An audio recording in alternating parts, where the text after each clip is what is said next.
ಇವತ್ತಿನ ದಿವಸ ಎಲ್ಲಿಗೆ ಹೋಗಿ ಮುಟ್ಟಿದೆ ಅಂತೇಳಿ ಇವತ್ತಿನ ದಿವಸ ನಾವು ನೋಡ್ಬೋದು. ಕೆಲವು ಯೂಟ್ಯೂಬರ್ಗಳಲ್ಲಿ, ಕೆಲವು ಮಾಧ್ಯಮ, ಕೆಲವು ಹೋರಾಟಗಳಲ್ಲಿ ಸೌಜನ್ಯ ಅನ್ನುವಂಥ ಒಂದು ಹೆಣ್ಣು ಮಗಳನ್ನು ಇವರು ಅವಳಿಗೆ ನ್ಯಾಯ ಕೊಡಿಸ್ತೀವಿ ಅಂತ ಹೇಳಿ ಹೊರಟವರು ಇವತ್ತು ಕೊಡಿಸ್ಲಿ.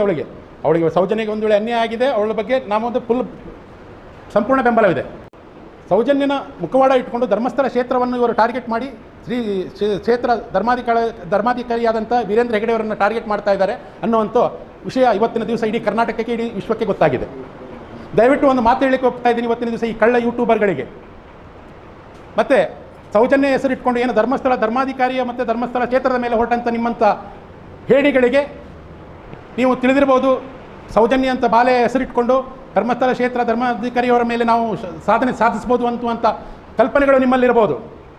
ಒಂದು ವೇಳೆ ಇಡೀ ರಾಜ್ಯ, ಕ್ಷೇತ್ರ ಮತ್ತು ಇಡೀ ದೇಶದ ಜನ ಭುಗಿಲೆದ್ದರೆ ನೀವು ಯೂಟ್ಯೂಬರು ಇರಲ್ಲ, ನೀವು ಕಳ್ಳ ಹೋರಾಟಗಾರರು ಇರಲ್ಲ ಮುಂದಿನ ದಿನ.